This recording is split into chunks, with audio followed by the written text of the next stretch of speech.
Halo semuanya, Assalamualaikum warahmatullahi wabarakatuh. Perkenalkan, nama saya Nada Khairunisa. Saya di sini akan menjelaskan tentang Rational Emotive Behavior Therapy. Terapi ini adalah suatu pendekatan konseling yang menangani masalah-masalah yang berhubungan dengan emosi, kognisi, dan juga perilaku atau tingkah laku seseorang. Pendiri dari teori ini yaitu Albert Ellis. Dalam prosesnya, Albert Ellis ini mengubah cara pandang atau cara berpikir yang semula irasional menjadi rasional. Next, view of human nature and personality. Di sini Albert Ellis berpandangan pada satu antecedent event, segenap peristiwa luar yang dialami atau memaparkan individu. Peristiwa ini berupa fakta, kejadian, tingkah laku, atau sikap orang lain. Yang kedua, belief atau kepercayaan. Suatu sikap yang ditunjukkan oleh manusia saat ia merasa cukup tahu dan menyimpulkan bahwa dirinya telah mencapai kebenaran. Yang ketiga, emotional consequence. Di sini, emotional consequence ini disebabkan akibat dari reaksi individu dalam bentuk perasaan, senang, atau hambatan emosi dalam hubungannya. Di sini, emotional consequence diakibatkan karena adanya belief, dan belief terjadi karena antecedent event. Next, counselor role. Yang pertama, aktif. Konselor di sini harus berperan lebih aktif kepada klien dengan cara memberikan cerita, arahan, motivasi, penjelasan pada tahap awal.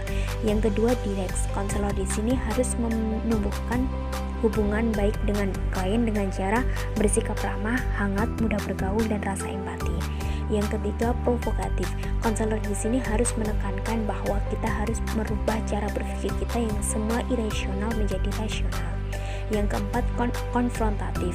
Konselor di sini harus bisa memecahkan masalah-masalah klien secara langsung. Di sini Albert Ellis menggunakan beberapa teknik. Yang pertama, emotive teknik. Yang pertama, assertive adaptive. Teknik ini digunakan untuk melatih, mendorong, dan membiasakan klien untuk menyesuaikan dirinya dengan tingkah laku yang diinginkan. Yang kedua, role play. Teknik ini digunakan untuk mengekspresikan berbagai jenis perasaan yang menekan, sehingga klien dapat secara bebas mengungkapkan dirinya sendiri melalui peran tertentu. Yang ketiga, imitation.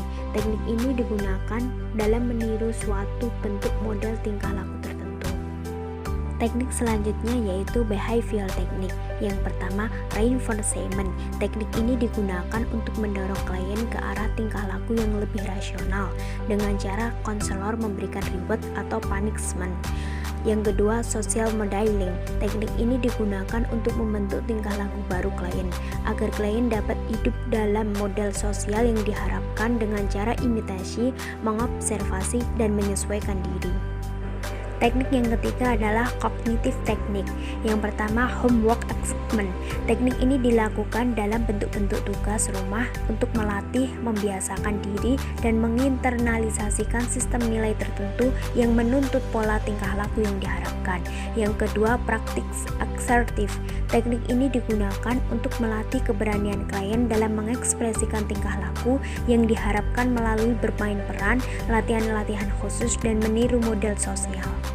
Contoh kasus dari teori ini, Putri adalah seorang siswi favorit di Purwokerto yang barusan lulus dari SMP yang akan melanjutkan sekolah SMA. Karena Putri anak dari seorang petani yang terbilang cukup secara ekonominya dan anak pertama dari orang tuanya, dan orang tuanya keberatan dalam membiayai sekolah Putri, tetapi atas bujukan wali kelasnya, sehingga orang tuanya berat hati dan merelakan anaknya untuk melanjutkan sekolahnya. Sejak saat itu, Putri bangga karena telah diterima di SMA favorit sebagai anak desa yang diterima di SMA. Tetapi dari pihak lain, Putri mulai minder dengan teman-temannya.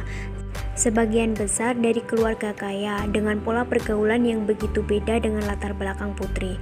Putri menganggap teman-temannya sebagai orang egois, kurang bersahabat, pilih-pilih teman, dan juga sombong. Lalu Putri menjadi anak minder, pemalu, dan serta ragu, takut dalam bergaul. Makin lama nilainya makin jatuh sehingga beban pikiran dan perasaan makin berat sampai-sampai ragu apakah bisa naik kelas atau tidak. Dengan adanya kasus Putri ini, kita sebagai konselor harus memberikan pujian verbal ataupun hukuman punishment, meningkatkan kepercayaan dan kemampuan pada diri Putri. Sekian dari saya, bila ada kurangnya mohon maaf. Wassalamualaikum warahmatullahi wabarakatuh.